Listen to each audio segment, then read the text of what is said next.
मी आदेश बांदेकर आपणा सगळ्यांचं मनापासून स्वागत करतो. शर्मिला महेश पाटील आणि करुणा दिनेश पाटील या दोन कुटुंबांना आज आपण भेटणार आहोत. डोनवत या ठिकाणी आपण आलेले आहोत. खोपोलीपासून जवळ असलेलं हे ठिकाण. तेव्हा आता या आजच्या भागात काय घडणार ते बघणार आहोत.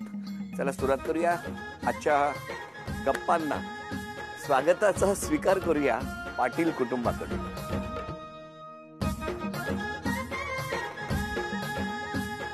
नमस्कार. नमस्कार. नमस्कार. नमस्कार. नमस्कार. कुठलं माहेर? होराळे. मग आता काय उखाणा काय माहेरचा घेणार की सासरचा? इथलंच घेणार. इथलाच घ्या.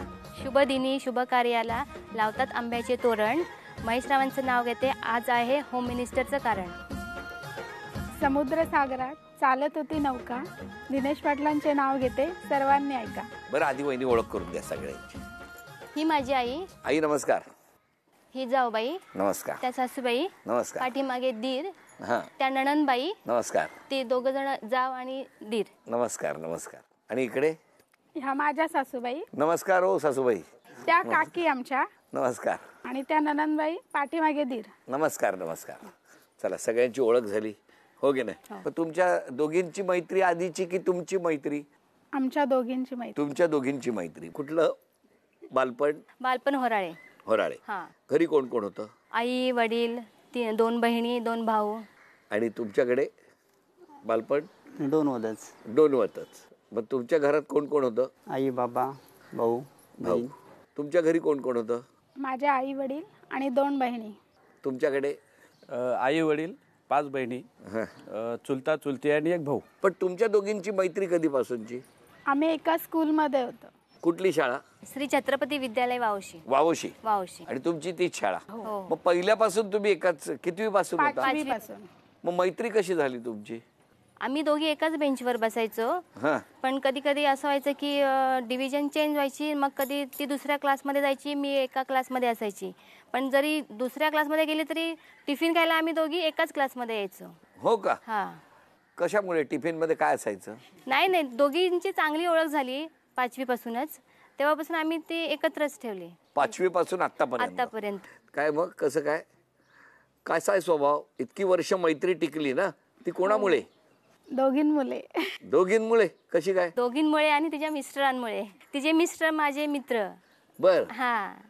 नाहीतर त्याने तोडून टाकली असती ना. काय हो कसं आहे सांगा ना. तुमची आता मैत्री इतकी वर्ष होती, बरोबर आहे की नाही वहिनी?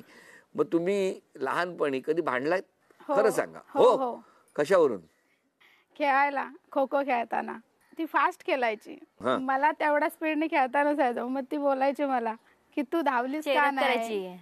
म्हणजे एखादा जर खेळाडू कमी पडला तर मग आमची पूर्ण टीम एकामुळे आउट व्हायची. बरोबर. हो. तिला मी सांगायची की जरा तू पण जास्त स्पीड घे जरा. म्हणजे जास्त स्पीड घेतल्यानंतर जरा आपल्याला पण प्राइज मिळेल. बरोबर. टीमला. ह्या बसून राहायच्या हो ना. ती थोडी स्लो धावायची. काय असाच स्वभाव आहे का? हो. शांत आहे? हो हो हो. हा. हो असाच स्वभाव आहे, शांत स्वभाव आहे. हा. तर ठीक आहे, मला चालत होतं. पण तुमचं काय वहिनी कसं काय जमलं कसं? हे माझ्या आत्याची मुलगा आहे. मग कोणी खो दिला? आमच्याकडे आत्याच्या मुलालाच देतात. अच्छा असं त्यामुळे ठरलेलं होतं. लहानपणापासून तुम्हाला माहिती होतं? नाही मोठेपणीच माहिती. आता तुम्हीच म्हणालात ना आमच्याकडे देतात म्हणून. एक गोष्ट सांगतो. हिच्या वडिलांना मी एकदा मामा बोललो लग्नाच्या आधी. तर म्हणले मला मामा बोलू नकोस. हा. म्हणजे मामा बोलल्यानंतर त्यांना एवढा राग आला. हा. आणि हे आता सांगते आत्याचे. पण मग जमलं कसं लग्न? आम्ही एकत्र कॉलेजला होतो. कुठल्या? पेणला. पतंगराव कदम कॉलेज. मग झालं काय कॉलेजला होता तर? काहीच नाही. आमच्यात चांगली फ्रेंडशिप होते. म्हणजे तिकीट ते काढायचे जाताना? नाही. मग एका सीटवर पण बसायचो नाही आम्ही. का? म्हणजे बस मध्ये असाल तर एका सीटवर बसत नाही बाजूबाजूला? नाही. कारण का? या लोकांनी बदनामच करून असं ठेवलं होतं आम्हाला. काय? कसं? ही लोक स्पोर्ट्स मध्ये माझ्या बरोबर असायची. यांची चांगली मैत्री. मी यांचा कोचही होतो. मी जिल्ह्याचा प्लेअर होतो. मी खो खो टीमचा सतत 3 वर्ष तालुक्याचा कॅप्टन होतो. तर ह्या लोकांनी सांगून आम्ही दोघांनी एकमेकाला प्रपोजच केला नाही. मैत्रीचंच रूपांतर प्रेमात झालं. लग्नाला सुद्धा मला इंटरव्ह्यू द्यायला लागली. हिच्या वडिलांना सांगायला लागलं, अरे बाबा तसं काही नाहीये, तुम्ही टेन्शन घेऊ नका. नाही पण त्याला आवडायची, ती अगोदरच आवडायची. होय ना? हो, मग कॉलेज पासून आवडायची त्याला. काय हे नाही सांगत आहे तुम्ही? काय हो, बरं झालं ह्यानी गौप्यस्फोट केला म्हणून. कारण स्पोर्ट्स मध्ये आम्ही बरोबर असायचो आणि ही कॉलेजमध्ये असायची. स्पोर्ट्सला जेव्हा जायचो तेव्हा हा आमच्या सोबतच असायचा. मग तो सांगायचा हा, बोलायचा तो. काय काय तिचं कसं काय ते विचारायचा आतल्या गोष्टी. बघा, पाय हलायला लागले बघा लगेच. दोन्ही पाय हलायला लागले लगेच. म्हणजे त्यांनी खबर काढली होती हो, आधीपासून. अगोदर तर चौकशीतच होता. होय ना? आवडायची तेव्हा त्याला. मग तुम्ही मैत्रिणीला सांगितलं नव्हतं? नाही सांगितलेलं, तिला पण थोडी हे देऊन ठेवली होती, पण ती पण कल्पना. थोडी.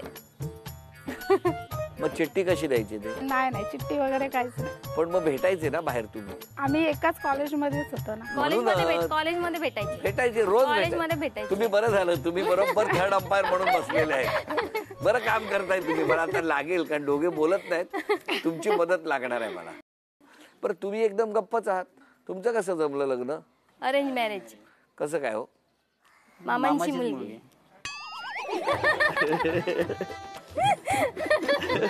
देवा. पण मग तुमच्याकडे पण मग असं तो दाखवण्याचा तर काही प्रश्नच नव्हता. परिचयातलेच होता ना? परिचयातले. मग लगेच जमलं? नाही लगेच नाही जमलं. ऍक्च्युली मी सेकंड इयरला असताना मला मागणी घातली. मला नव्हतं करायचं, कारण मला शिक्षण कंप्लीट करायचं होतं. पण मग घरातले म्हटले नाही, तू शिकून पण लग्न कर आणि तरी तू शिकायला तिकडे जा. पण मी त्यांना बोलली, जोपर्यंत शिक्षण आहे तोपर्यंत मी हे नाही करू शकत आहे. बरोबर आहे. तर मला शिक्षण पूर्ण करू द्या. घरातले म्हटले नाही, तू कर, चांगलं आहे, आत्याचाच मुलगा आहे. त्याच्यामुळे मग मी हो म्हणाली. आता किती वर्ष झाली? आता 18 वर्ष झाली. कसं वाटतंय आता? मस्त वाटतंय. कसा आहे स्वभाव त्यांचा? साधा आहे, एकदम बोलका नाहीये जास्त, कमी बोलतात. मग तुमच्या दोघांमध्ये जास्त कोण बोलतो? मीच. हा, तेही नाही बोलले, ते मानेनेच सांगितलं. बघा तरी परिस्थिती माझी काय आहे. हो का, नका टेन्शन घेऊ लगेच. तेवढ्याच पण बोलले, बोलायला सांगते तुम्हाला तर. तुमच्याकडे कसं काय? ह्यांचा स्वभाव नाही, लग्नाचं सांगा आता. फायनली होकार कसा झाला? हिने मला फोन करून सांगितलं तुला बोलवले वडिलांनी. हा, मी माझ्या मित्राला घेऊन गेलो. म्हटलं चल जरा बघून येऊ आता काय बोलतायत. पहिले 2 इंटरव्ह्यू घेतलाय माझ्या. पहिले मी सांगितलं आमचं प्रेम मैत्रीपुरतं होतं, तुम्ही तुमच्या मुलीचं लग्न करू शकता. मी 22 वर्षे लग्न करणार नाही, माझ्या बहिणी आहेत. ते म्हटले की ठीक आहे, तुला वॉर्निंग देऊन ठेवली, आम्ही लग्न करतोय, तू मध्ये मध्ये यायचं नाही, म्हणजे मुलगा बघितलं त्याला निरोप वगैरे द्यायचा नाही. म्हणजे मी म्हटलं माझ्यावर म्हणजे आमचं असं असं आहे, करू नको, मध्ये पडू नको. हा, मी म्हटलं मी चांगल्या संस्कारातला आहे, मी असं काही करणार नाही, तिला करायचं असेल तर करू दे. ही पोरं नापास करायची. मग त्याने पुन्हा महिन्याने मला बोलवलं. म्हटलं ते असं असं आहे. मी मग सुरुवात केली. म्हटलं बघा, मी हिच्याबरोबरच BCom झालोय, एकुलता एक आहे, घर स्वतःच आहे आणि शेती आहे, तर माझ्यापेक्षा चांगला जावं तुम्हाला अजून कसा पाहिजे. हा, तर मग मलाच देऊन टाका. तर ठीक आहे. हिची आई आतून बोलली, हे असं चालत नाही आमच्यात, आम्ही लोकांना काय उत्तर देऊ. मग हिचे बाबा बोलले तू गप्प बस, तो बोलतोय बरोबर आहे. होय ना? हा, त्याच्या आधी मी आमच्या घरी माझ्या मित्राकडून सांगून घेतलं होतं. आणि मग लव्ह मॅरेज अरेंज सारखं झालं. मग हिच्या वडिलांनी सांगितलं होतं लग्न पद्धतीने लग्न होईल, लव्ह मॅरेज हा विषय तिथे येणार नाही, तुम्हाला पण नकोय, माझ्या घरच्यांनी नकोय. आता बरं आहे ना मी सगळं? मुलगी बघायला गेलो. हा, हिचा एक काका आला होता, तो म्हटला तुम्हाला काय विचारायचं असेल तर आज जाऊन विचारा. त्याला विचारायला माहिती नव्हतं काय. तर मला हसायला आलं, त्याला विचारू काय जाऊन. तर सांगायचंही नाही ना कोणाला यांच्या नातेवाईक की आमचं लव्ह मॅरेज आहे. आता कळलं ना सगळ्यांना? हा, आता कळू. आता काय 17-18 वर्ष झाली. 18 वर्ष झाली आहेत आता 17 वर्ष होऊन गेल्यामुळे खतरा टळलेला आहे. हो हो हो. कसं आहे, सूनबाई कशी आहे? सुनबाई माझी लई चांगली आहे. माझ्या 3 मुली, तशी माझी सुनबाई आहे, तर मला सुनबाई नाही वाटत, माझी मुलगीच आहे आणि माझी भाचीच आहे. हा, छान आहे, शांत स्वभावाचे, मनमिळाऊ आहे, सगळ्यांना सांभाळून घेते, जशी आम्हाला पाहिजे तुमचा मुलगा जरा जास्त तशीच आहे. बोलतो का? हा, मुलगा बोलतो जास्त. हा, मुलगा बोलतो जास्त. हो हो. मग चांगलं आहे ना? चांगलं आहे, त्याच्या स्वभावाला ते चांगलं आहे. पण सुनेने पण बोललं नाही पाहिजे. नाही, ती मस्त आहे अगदी. कुणाचं असं तिला एवढं देव चावलत नाही. नाही चालत? नाही नाही, कुणाला नाव कधी ठेवणार नाही, कोणालाच कुणालाच नाही ठेवणार. तुम्हाला माहिती होतं यांचं हे चाललंय ते? माहिती होतं. माहिती होतं, पण मान्यता होती ना तुमची? हा होती. मग तुम्ही कधी रागवत वगैरे नसाल ना? नाही, कशाला रागवायचं, चांगली आहे ती. आमच्याशी वहिनीपेक्षा बहिणीसारखीच वागते आमच्याशी. हो हो हो. त्यांचं लग्न आमच्या अगोदर झालं. त्यांच्या नाही, आधी पाठवून दिलेलो हो ना. तुम्ही त्या रस्ता पाहुण्या यायच्या ना. क्लिअर केला. रस्ता रस्ता क्लिअर करून ठेवला होता त्याने हो ना. सासूबाई बोला, सुनेबद्दल सांगा. सून चांगलीच आहे, सगळ्यांना सांभाळून घेते. बर. सून पण आहे, भाची पण आहे. तिला काय सासर माहेर सारखाच. लग्नाच्या आधी पण इथेच राहायची, कधी यायची आणि मग इथंच राहिली. नाही मग तिचं नव्हती इच्छा त्याच्या घरी द्यावा म्हणून आम्ही सगळे तिला हे केलं. लहान होती ती, बरं बरं बरं. तरी ती शिकत होती. म्हटलं तू लग्नाला हो म्हण, आम्ही तुझं शिक्षण पूर्ण करू. मग झालं. हा झालं, शिक्षण पूर्ण झालं. सर्व्हिस पण करते आता. त्यांचा स्वभाव खूप सुंदर आहे, प्रेमळ आहे. त्या कधी कधी असं पटकन बोलतात, पण नंतर समजावून पण त्याच सांगतात. पण लागेल असं बोलतात ना. बोलतात कधी कधी, असं लागेल असं. आणि त्यांना नंतर कळतं. बोलू द्या ना त्यांना कळतं ते का मी असं बोलले, मग नंतर त्या समजावून सांगतात की मी असं स्पष्ट बघतायत त्या. चांगली आहे ती. कोण? मुलगी माझी. मी जावयाबद्दल विचारतो. जावई पण चांगले आहेत. ते जास्त बोलत नाही, पहिल्यापासूनच बोलत नाही. ते शांत गप, आणि तिला बोलायला लागतो. तिची धावपळ पण भरपूर होते. लहानपणापासून तिने सगळा पहिला नंबर सोडला नाही कुठला. पहिलीपासून शेवट परत पहिला नंबर. माझ्या दोन्ही वहिन्या चांगल्या आहेत, दोन्ही भाऊ चांगले शांत स्वभावाने आहेत. वहिन्या पण दोन्ही चांगल्या आहेत. तुम्ही कुठे असता राहायला? मी शिरोळीला. येता कधी इकडे? हो येते ना. किती दिवस येता? येते 4-8 दिवस. मग जाताना जास्त आनंदी असतो का चेहरा? हो. कोणाचा? वहिनीचा? वहिनींचा पण सगळ्यांचा भाऊ, दोघी निघाली भाऊ. म्हणून. असं काही नाही. त्या बोलतात उलट या तुम्ही राहायला, पण मीच नाही येत जास्त. हो नाही, जास्त नको. कोण ऐकेल 10 वेळा, हो की नाही? माझा भाऊ पण शांत आहे दोन्ही. काय बघा, बहिणीला कौतुक आहे भावाचं. वहिनीचा स्वभाव थोडा कडक आहे. हो. वहिनी का एवढा कडक स्वभाव ठेवलाय आता? नाही, मला काय जे पटलं नाही ते मी लगेच तोंडावर बोलून मोकळी होते. म्हणजे कोणती गोष्ट मनात ठेवत नाही. पण त्याच्यामुळे समोरच्याला वाईट वाटत असेल. थोडा वेळ वाईट वाटतं, पण आपल्या मनातला पण बोलून टाकतो ना. हा, मग ते बरं करता तुम्ही. बोला बाबा, जावयाबद्दल सांगा. जावं एकदम शांत, वराळच होते. नंतर मग दोनला आले तर माझ्या मेवणे म्हणतात आपण देऊन टाकू त्याच्या मुलं, तर मग जमून टाकलं त्यांचं. आता कसं वाटतंय तुम्हाला? बरं वाटतं, एकदम मस्त की. बरं, आता या ठिकाणी ना एक छोटासा खेळ आहे. या गप्पा सुरू असताना एक चित्र पूर्ण करायचं आहे, पण ते तुम्ही दोघांनी.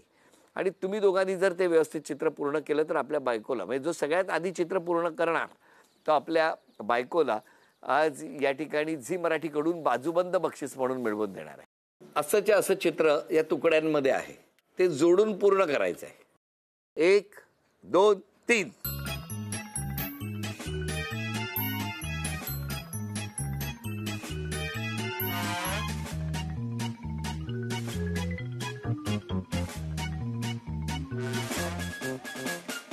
अभिनंदन.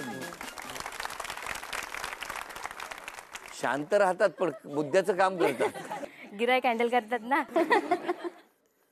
झी मराठीकडून हा बाजूबंद तुम्हाला मिळवून दिला, अभिनंदन. हे चांदीचं नाणं तुम्हाला मिळालं, अभिनंदन. झी मराठीकडून हे चांदीचं नाणं, अभिनंदन. क्षमा कोणाची मागणार आज? क्षमा मागायची झाली तर सासूबाईंची मागेन, कारण कळत न कळत माझ्याकडून खूप काही त्यांच्या बोलणं होतं माझं. कारण मी लगेच पटकन बोलत असल्यामुळे कधी कधी त्या दुखावल्या जातात, त्यामुळे मी त्यांची क्षमा मागेन. तुम्ही? क्षमा मागायची झाली तरी आई वडिलांची. का हो? चुकून काय बोललं वगैरे असेल. तुम्ही? हा, बोलला असाल तर. बोलला असेल तर बोलत नाही शक्यतो. म्हणजे थोडक्यात बायकोसाठीच मागितली तुम्ही क्षमा. तुम्ही? दोघी सासवांची मागे. का? मला सगळ्यात जास्त काम वगैरे करायला फास्ट जमत नाही आणि त्यांना सगळं करता येतं, त्याच्यामुळे घरातली जास्त जबाबदारी त्या सांभाळतात माझ्यापेक्षा. तुम्ही कोणाची क्षमा मागणार? त्यांचीच मागेन. का? आईची आणि चुलत्यांची. लग्नाच्या बाबतीत अपेक्षा भंग झाला असेल कदाचित, ते कधी बोलले नाही. आणि इतर वागण्यातून माझा जो स्वभाव आहे तो कडक थोडासा त्यांना वाटतोय, तर तेव्हा त्या हर्ट होत असतील. बहिणी माझ्या, त्यांची क्षमा मागू शकतो. कारण का, माझ्याकडून बऱ्याच वेळा अन्याय झाला असेल, पण ठीक आहे. आणि आता बघूया कोण जिंकणार पैठणी. या खेळामध्ये आज शर्मिला वहिनी आणि करुणा वहिनी यांच्यापैकी कोण जिंकणार पैठणी बघूया. बघा काय मस्त खिडकी इकडे उभी आहे, आता सज्ज झाली आहे. त्याच्या मधल्या ते जे काही गज आहेत किंवा जी काही डिझाईन केलेली आहे त्याच्यामधून चेंडू पार करायचा आहे. पण एक टप्पा पडून तो चेंडू जायला पाहिजे. डायरेक्ट टाकून उपयोग नाही, थेट टाकून. कळलं का? तेव्हा दोघींना 10 संधी आणि या 10 संधीमध्ये सर्वाधिक गुणसंख्या ज्यांची होणार त्या ठरणार आजच्या भागातल्या होम मिनिस्टर, ज्यांना मिळणार आहे पैठणी. चला बघूया कोण पटकावणार पैठणी. तुमच्यासाठी पहिल्या 10 संधी. टप्पा पडून 1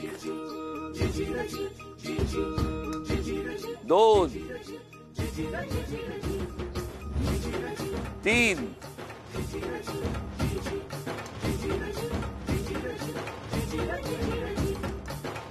3 5 मध्ये 3 झालेले आहेत. बघूया काय होणार. 4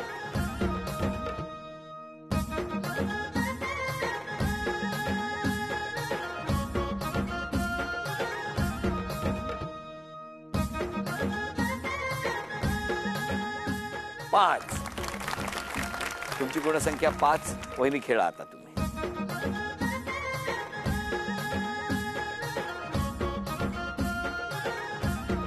1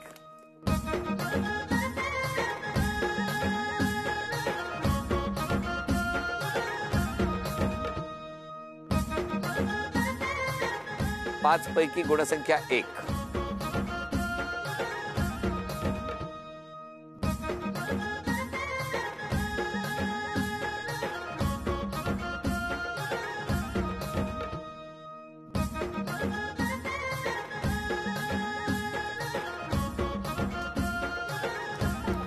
'अभिनंदन.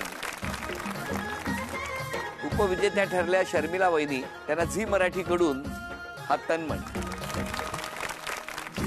आजच्या भागात होम मिनिस्टर ठरल्या करुणा वहिनी. त्यांना झी मराठी कडून ती सोन्याची नथ. करुणा वहिनींना मिळत आहे तथास्तु पुणे आणि कोल्हापूर यांच्याकडून पैठणी. अभिनंदन.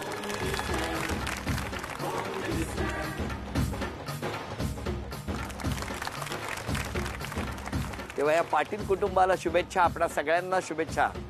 आजचा भाग इथेच संपतो आहे. पुन्हा भेटूया अशीच एक पैठणी घेऊन होम मिनिस्टरच्या पुढच्या भागात. नमस्कार.